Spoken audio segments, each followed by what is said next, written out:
Are there hospice organizations that are actually opposed to this bill? That some people might find that surprising. I think it is surprising. I think most of us find it surprising. The Hospice and Palliative Care Association of the state of New York has a position against this bill.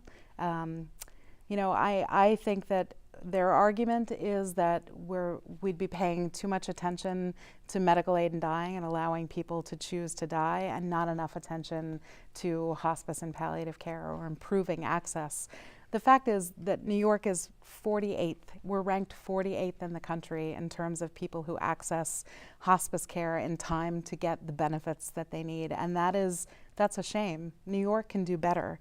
And what we've seen from states that have authorized medical aid in dying is that access to hospice and palliative care have gotten better. And it's because when people feel free to talk about what they want at the end of life, doctors then talk about what options are available to them. And so when someone comes to them and says, I'd like to use medical aid in dying, there's a discussion with the doctor that maybe there hadn't been before, and the doctor can tell someone about the benefits of hospice and palliative care, and maybe that person will avail themselves of those services instead of asking for medical aid in dying. Now, the fact is, over 90% of the people who use medical aid in dying in states like Oregon and California, Vermont, and Colorado are already receiving hospice services. So this isn't an either or.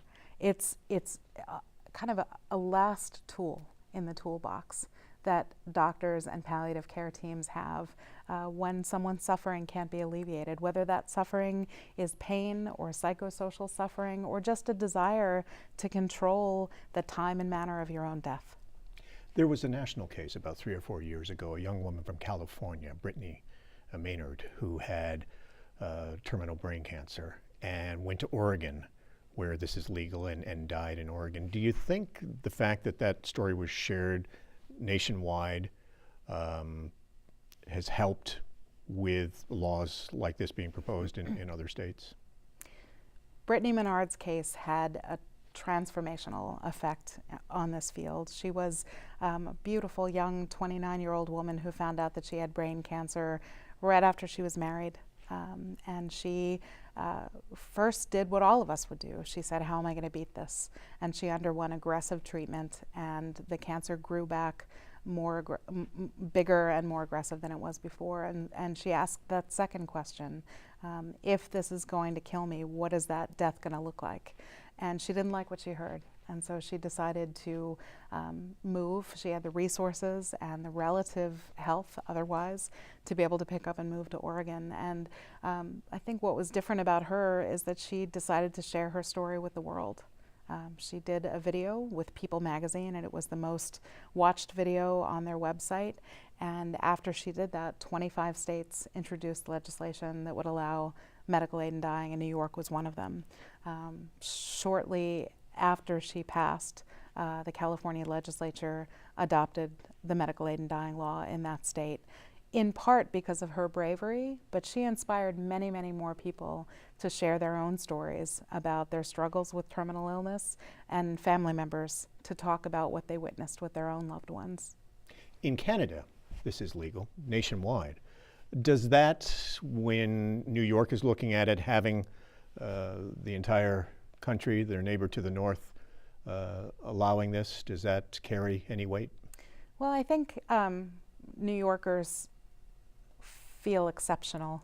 I think that, making the argument that so many states have adopted this, that Canada has adopted this, has little effect on our politicians, because we like to think of ourselves as something different, something better than other countries. But I will tell you that the experiences that people are having in Canada, in California, and Colorado are having a tremendous effect on voters. They're looking across the border and they're seeing the kinds of deaths that people can have. We celebrate life. We celebrate bringing a new baby into the world, and the rituals around death are not beautiful right now. And what they're seeing is that people can plan a beautiful death. They can plan a goodbye. There is no having your loved one go home from the hospital to take a shower or feed the dog and then passing away alone It's very different when you have medical aid in dying and you can gather your loved ones around you. Some people have had a party and have really made the exit from life as beautiful as the entry. And I think that's something that many New Yorkers want to see happen here. Oftentimes, when it comes to major legislation, same-sex marriage, medical marijuana, in New York, it takes several election cycles, it takes several sessions of the legislature. Is your hope that that may be the case here with this bill? Well, I that think eventually you'll see this passed? Eventually we will see this pass. I have no doubt of that. I hope it doesn't take as long as medical marijuana. I hope it doesn't take as long as marriage equality, because there are people who are dying in our state that can't wait that long. But I do think that it is a cultural shift. I do think it is like those other bills, but I think it's very clear what this bill would do. You know, with some of the other bills, maybe not marriage equality, but there were facts and debates about what the effect of this would be. We've got over 20 years of experience with medical aid in dying in other states, and so we know how it's played out. I think the facts and the evidence are much clearer here. Corinne, Carey, thank you very much for taking the time to be with us. We appreciate it. Thanks for having me.